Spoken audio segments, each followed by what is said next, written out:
ketemu lagi bareng Dedi Santoso di Bebas Nafas. Apa kabar? Saya harap semua dalam keadaan baik-baik saja. Baiklah teman-teman, untuk mengawali perjumpaan hari ini saya ingin menyampaikan, saya ingin bercerita tentang sebuah kondisi di mana saya pada saat itu pernah mengalami sesuatu yang berat sekali. Dan saking beratnya, itu benar-benar menguji diri saya. Benar-benar menguji diri saya. Nah, ternyata di tengah situasi yang berat itu ada penyelamatnya. Siapa lagi kalau bukan kata hati kita sendiri. Hati nurani, suara hati, banyak sekali namanya. Nah, itu yang saya alami. Dan saya yakin juga ada teman-teman yang sudah pernah mengalami hal yang sama. Diselamatkan oleh kata hati dalam situasi yang genting. Nah, jika yang sudah, ayo kita simak lagi proses saya ini. Dan jika yang belum, atau apa sih itu kata hati?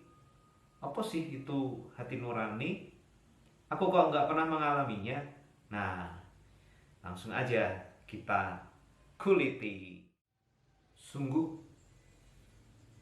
hari ini menjadi hari yang paling menyebalkan. Keinginanku tidak tercapai. Cita-citaku tidak terwujud.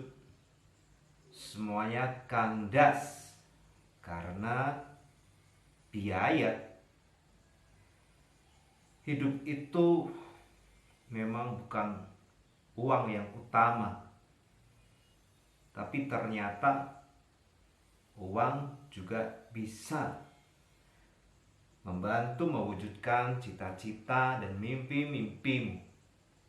Sungguh berat ketika semua keinginanku tidak bisa aku capai, hanya karena beberapa hal yang tidak terlalu utama, tetapi itu menjadi sangat strategis. Aduh, pusing bener. Kalau ingat kejadian itu di mana aku saking terpuruknya,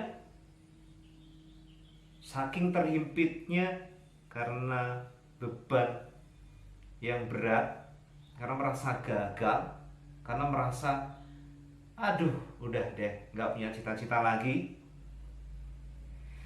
Aku mencari kenyamanan dengan mengurung diri di dalam kamar. Di dalam kamar yang gelap. Kemudian meningkat lagi rasa ingin mencari nyaman itu menjadi mencari pojok kamar. Dan aku meringkuk di situ. Benar-benar meringkuk dalam keadaan gelap di sudut kamar. Ya, kenyamanan aku benar-benar dapat pada saat itu. Hati yang semula gundah gulana, hati yang semula campur baur, gak menentu, gak jelas mau apa, tiba-tiba dapat rasa nyaman ketika sudah berada di pojok ruangan tadi yang gelap tadi itu, memunculkan rasa nyaman yang luar biasa, nyaman sekali, tenang, damai. Tetapi tiba-tiba hati kecilku berkata, yang awalnya sayup-sayup, kemudian aku mendengarkannya semakin keras. Dia berkata, "Hey Dave, jika engkau terus-menerus seperti ini di dalam kamar yang gelap ini dan meringkuk terus, apakah itu bisa mengubah duniamu?" Sejenak suara itu mengganggu dan mengguncang.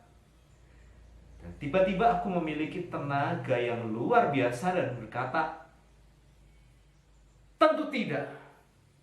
ketika aku terus terpuruk, mengurung diri di dalam kamar, dan aku tidak pernah melakukan apa-apa, jelas duniaku tidak akan berubah.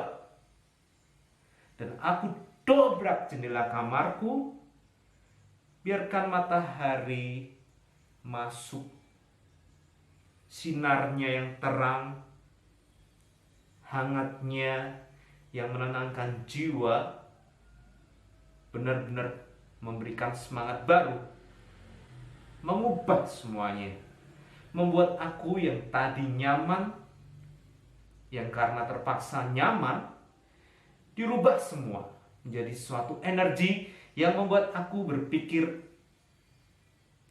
alternatif apabila aku menemui jalan buntu.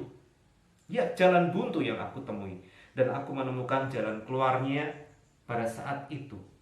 Hatiku menolak untuk terus berdiam diri di dalam kamar.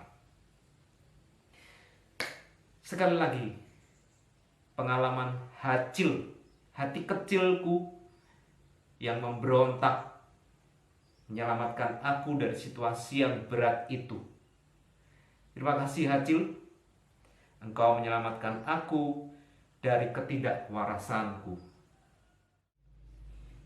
Itu tadi proses saya dalam mengalami apa yang namanya dibantu oleh kata hati.